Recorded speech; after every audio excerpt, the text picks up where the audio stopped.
A continuación, Verde 2.0.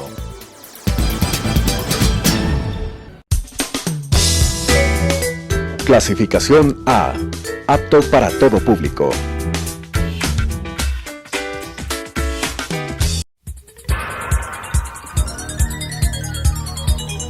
Las opiniones vertidas en este espacio por la producción y dirección del programa son de exclusiva responsabilidad de sus autores y de quienes intervienen en ellos.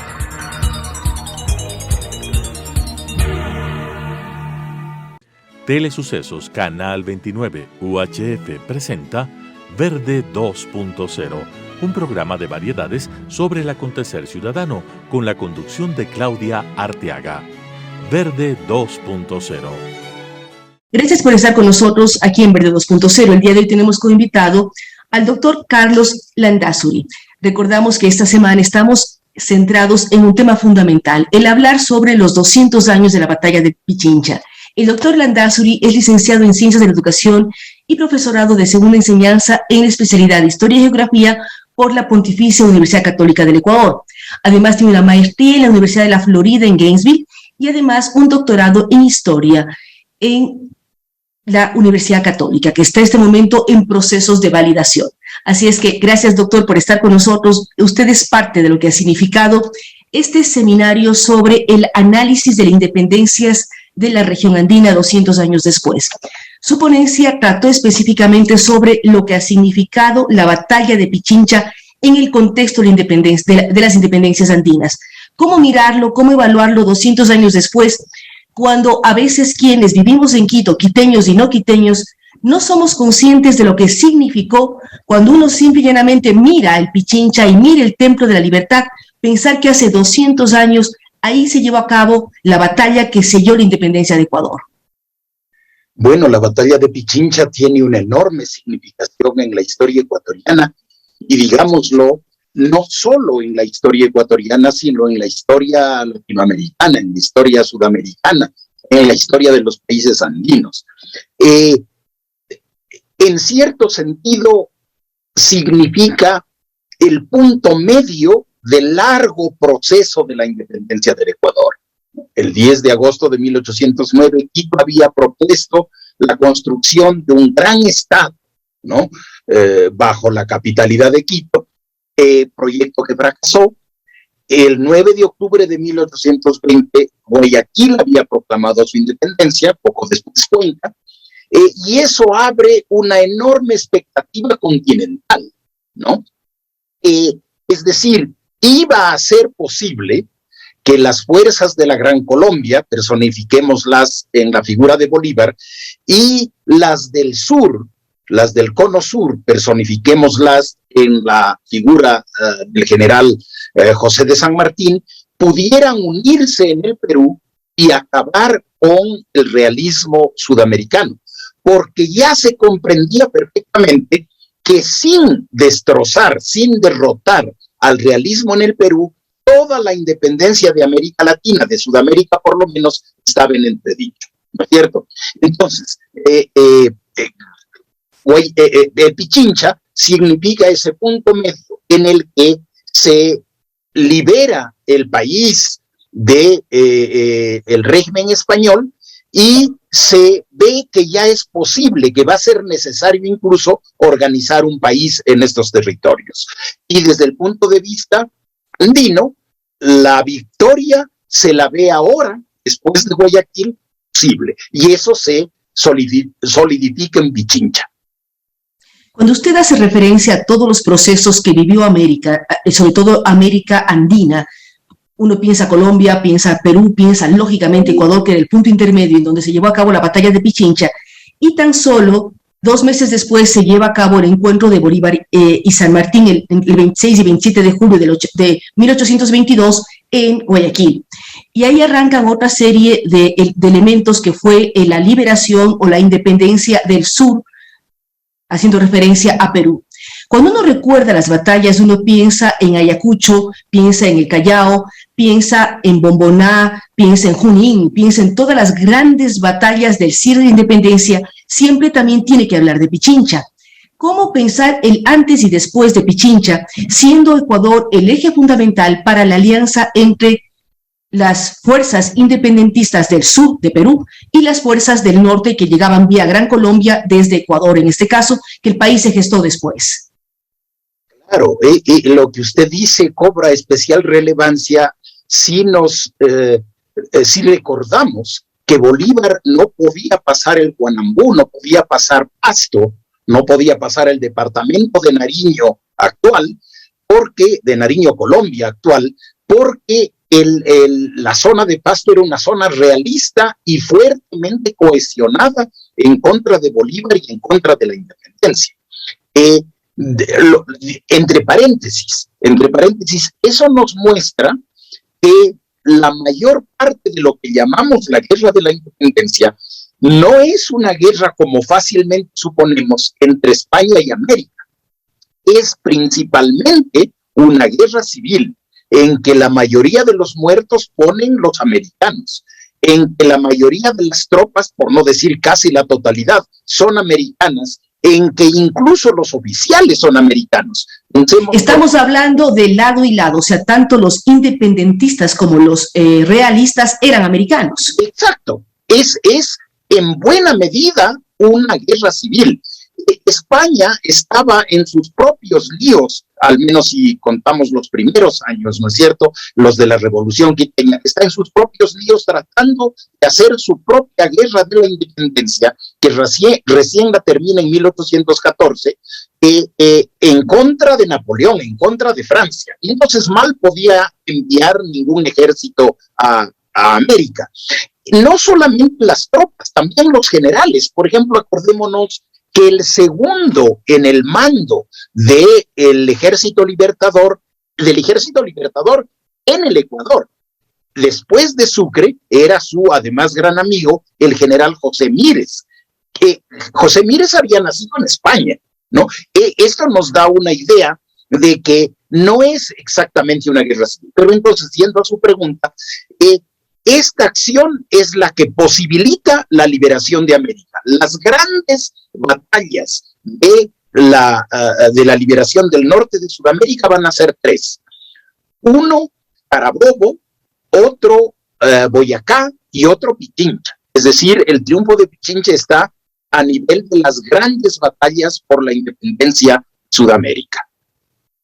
Esto nos da la dimensión de lo que significó hace 200 años la batalla del Pichincha. ¿Cómo evaluarla y cómo hacer, doctor Landázuri, que los ecuatorianos sintamos ese orgullo por esa gesta, que a veces se convierte en feriado, en vacación, en los últimos años, en cambios de gobierno, informes a la nación, pero dejamos de recordar la importancia histórica que esta fecha tiene? ¿Por qué es importante hacerlo? Porque los seres humanos somos historia, ¿no? Es decir, hablando casi en caricatura, y perdonen los oyentes, si es que a un perrito le preguntamos una pregunta de lo más sencilla, ¿quién es tu papá? ¿Quién es tu mamá?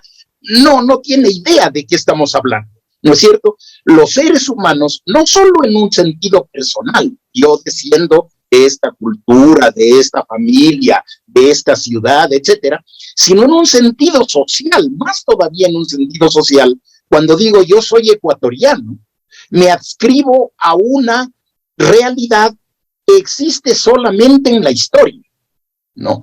Entonces, es importante recordarlo, es importante comprenderlo para saber quién soy, para saber quiénes somos, ¿no? Para orientarnos, por ejemplo, en lo que usted dice, el país está sumido en una crisis, en una desazón, parecería que el narcotráfico nos ha tomado distintos ámbitos del poder, etcétera, etcétera, la violencia crece.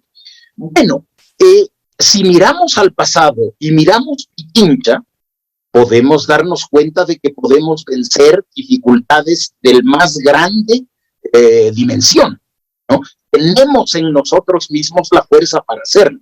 Podemos enfrentar con nuestra historia, con nuestro ser, en definitiva, los problemas que tenemos actualmente en el Ecuador. Esto, ¿cómo leerlo? Porque la preocupación nuestra, doctor Landázuri, es que ha dejado de ser analizada, evaluada y dimensionada en la importancia que tiene. las juventudes, la generalidad de la población piensa feriado, habla de la batalla de Pichincha, pero no se da cuenta.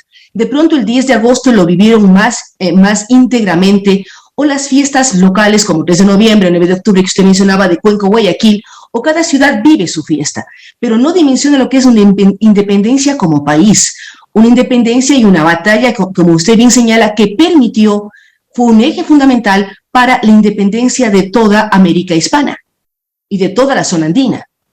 Sí, allí no sé si nos ponemos un poco filosóficos, pero me da la idea de que vivimos en una época de cambios tan rápidos, tan radicales, en todo el sistema de vida humana, en el pensamiento, en la tecnología, impulsado por la tecnología, que tenemos la sensación de que lo importante es el mañana, lo que está por venir, y el pasado casi no cuenta nada, ¿no? Si vamos a seguir siendo seres humanos en el futuro, eso no es cierto. El pasado sigue contando. Nosotros iremos hacia una nueva época, irán los que lleguen, ¿no es cierto?, a esa nueva época, pero con su bagaje de lo que son actualmente, es decir, con su historia. Y si se olvidan la historia, la frase es antigua, están obligados a repetirla, ¿no? Para enfrentar el futuro, precisamente porque no lo conocemos bien, no lo imaginamos bien, se necesita saber quién soy, saber cuáles son mis fuerzas, saber cuáles son mis debilidades, saber cuáles son mis objetivos, saber mi historia.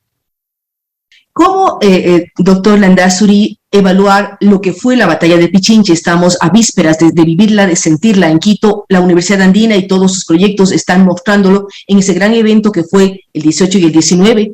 Hoy estamos un poco evaluando esto, pero ¿cómo lograr entender los diferentes protagonistas de las gestas de la independencia?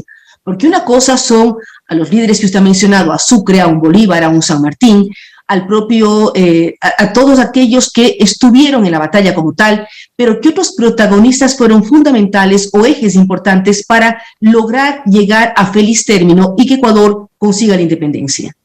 A ver, vamos entonces más bien, no a los héroes, o bueno, todos son héroes, ¿no? Pero digamos, ¿qué fuerzas se enfrentaron en Pichincha? El ejército patriota, estaba el ejército independentista, tal vez es una mejor forma de llamarlo, estaba constituido en números redondos por 3,000 hombres, ¿no? Se habla de 2,971, de los cuales 1,700 estaban traídos por Sucre y unos 1,300 por el coronel, entonces coronel Andrés de Santa Cruz, boliviano desde el sur, ¿no? Esto ya nos da una buena idea. La batalla del Pichincha, otra característica muy especial, que la hemos recordado, es la batalla más internacional de toda la guerra de la independencia, porque por el norte, con Sucre, venían venezolanos, venían colombianos, venían el batallón Albión, el famoso batallón Albión de británicos, es decir, ingleses, mucho menos, pero sobre todo irlandeses y escoceses. El batallón Yaguachi, formado en Guayaquil, recogía gente de toda la costa y después, como Sucre sube finalmente, después de varios intentos desde el sur, desde Saraguro, entra Cuenca y va llevando mucha más gente de ecuatorianos de todas las provincias, ¿no es cierto? Por el lado de Santa Cruz, en cambio, vienen argentinos, rioplatenses, chilenos, muchos chilenos, peruanos, bolivianos, el propio Andrés de Santa Cruz es boliviano. Entonces, en definitiva, la batalla, y en ambos lados, como ya hemos visto, hay españoles, en menor número, pero hay españoles.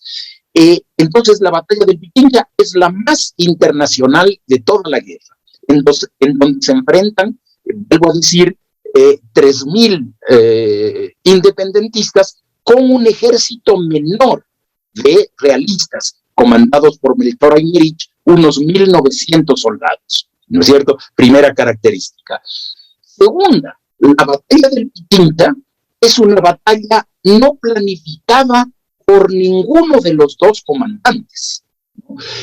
Lo que estaba tratando de hacer Sucre es pasarse calladito en la noche, en secreto, desde el sur de Quito, desde Turubamba, donde estaba acampado su ejército, y donde no podía entrar a Quito porque estaba fortificado todo el sur de Quito, especialmente el Panecillo, pasarse al norte para una doble posibilidad. Uno, tomarse a Quito desde el norte, o dos, si es que el norte también estaba fortificado, que no lo estaba, dicho sea de paso, entonces tomarse el Quito desde el norte, o si estaba fortificado, ir a Pasto, y entre Bolívar por el norte y Sucre por el sur, destrozar a Pasto, y unido Bolívar y Sucre ya eran una fuerza invencible con cualquier fortificación que hubiera. Entonces, de una u otra manera caía. Y avanzar posteriormente a Quito, es decir, la batalla, usted dice, fue totalmente sorpresiva, por decirlo así. No, es decir, Aymerich nunca hubiera querido combatir subiendo el monte, ¿no? Combatir de abajo para arriba es muy difícil. Nunca hubiera querido combatir sin su famosa caballería, que no la podía utilizar en Pichincha o no la podía utilizar bien en Pichincha. Nunca hubiera querido combatir sin su artillería que estaba estacionada en el Panecillo. Sucre, a su vez, no hubiera querido combatir con el sol del amanecer dándole en los ojos a los soldados. No hubiera querido combatir sin su famosa también caballería que había vencido a los realistas, a la caballería realistas en Riobamba, y había liberado a Riobamba unos pocos días, meses atrás.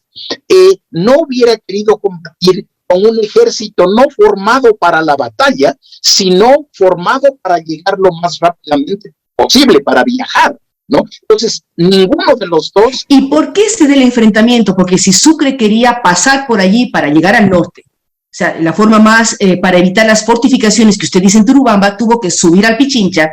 ¿Y por qué se enfrentan ese día allí en las faldas del Pichincha? A ver, desde el punto de vista de Sucre, porque el paso del Pichincha es larguísimo.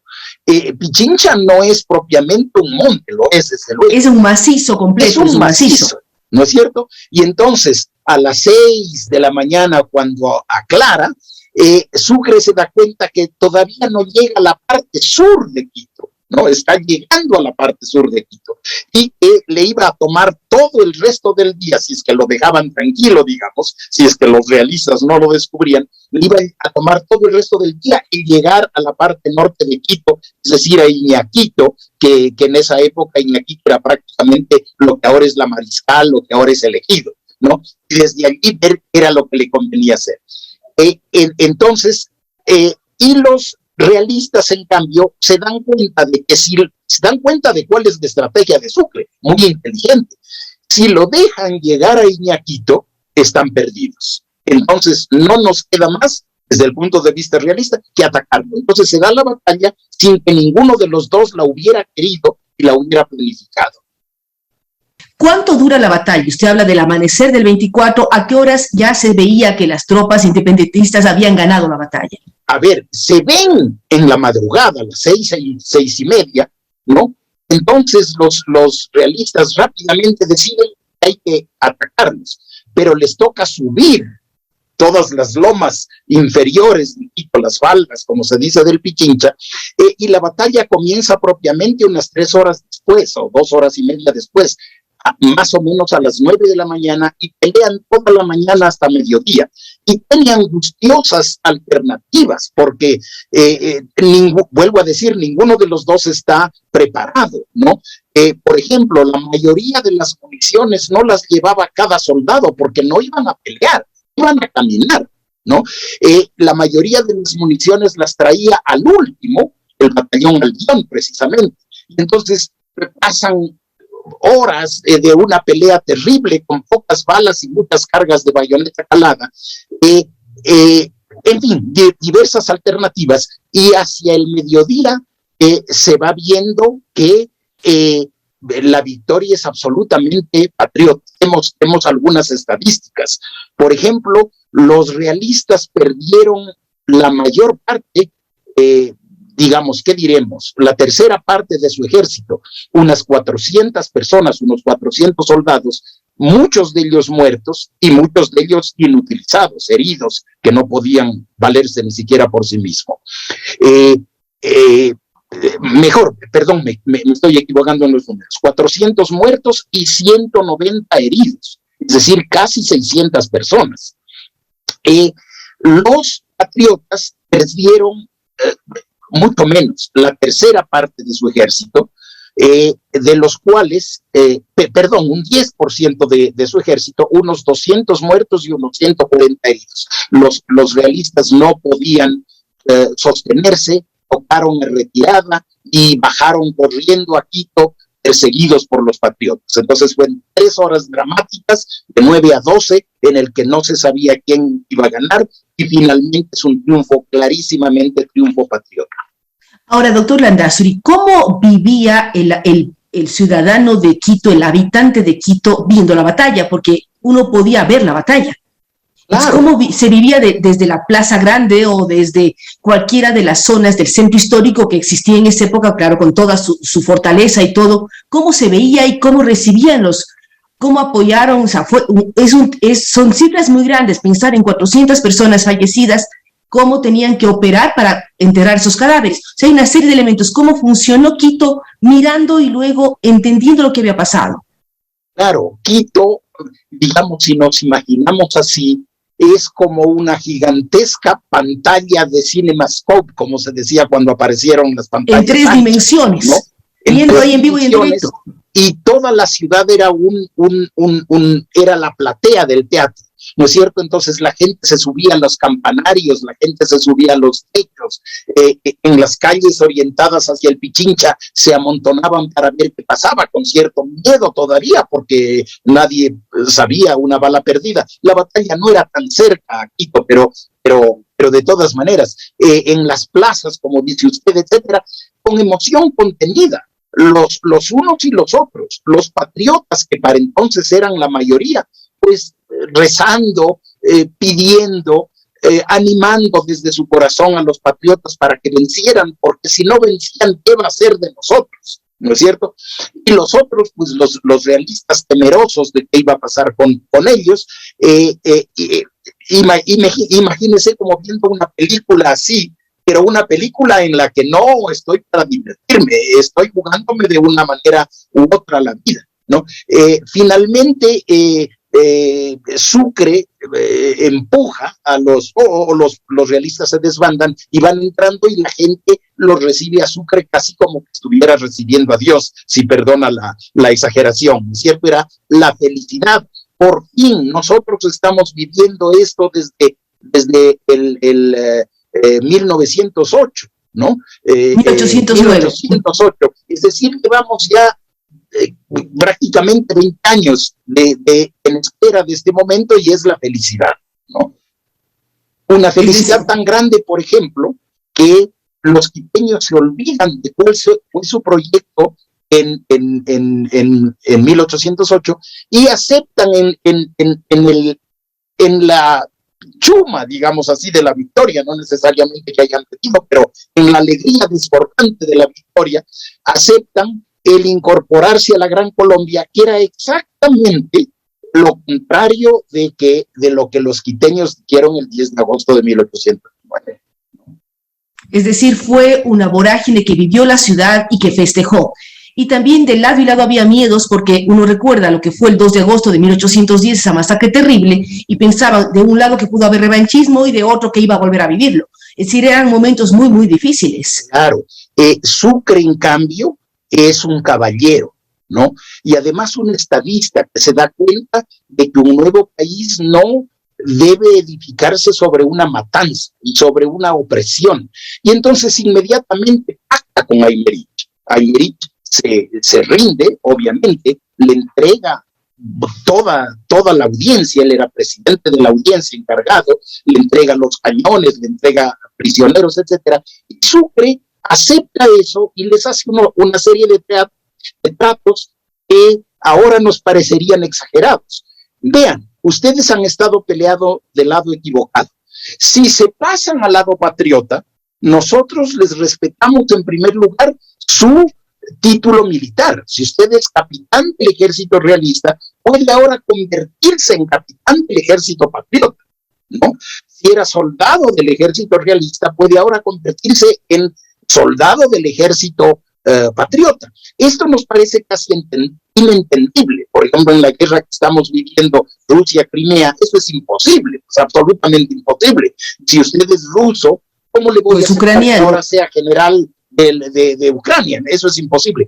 Pero en esa época era totalmente común, ¿no? Y lo que usted decía también eran los dos ejércitos con americanos, con gente nacida en América. Entonces, claro, eso, y eran un poco una América que nacía sin nacionalidades determinadas como las que tenemos ahora. Uno debe decir, el primer presidente de Colombia fue venezolano, el de Ecuador venezolano y el de Perú ecuatoriano. ¿Es así? Así es, no habían esas naciones. Las naciones son un invento del siglo XIX, precisamente, ¿no? De la revolución que estamos viendo, que es la independencia. Por eso es falso decir que la nación ecuatoriana peleaba contra la nación española. Ninguna de las dos naciones existía. Existieron después, ¿no?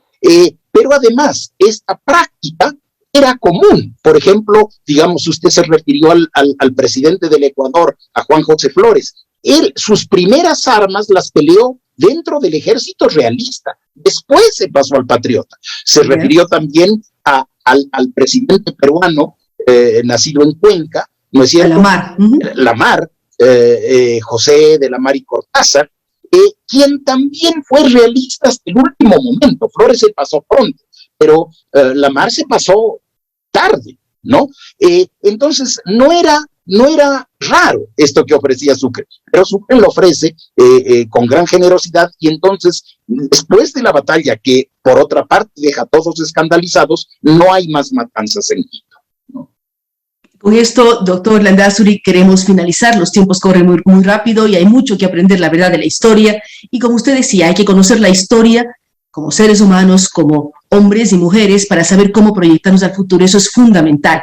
Ha sido un gusto conversar con usted. Gracias por habernos acompañado el día de hoy para recordar lo que fue la batalla de Pichincha, 200 años después, una batalla fundamental, no solamente para Ecuador, sino para la liberación de América y la independencia de toda América. Nuevamente, gracias al doctor Landázuri y a ustedes que nos han acompañado el día de hoy. Nos vemos en una semana más. Claudia, estoy siempre a sus órdenes.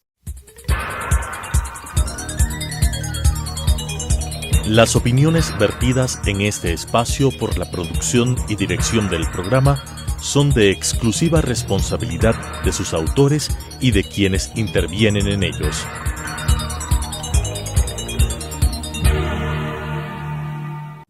Telesucesos Canal 29 UHF presentó Verde 2.0, un programa de variedades sobre el acontecer ciudadano con la conducción de Claudia Arteaga. Verde 2.0.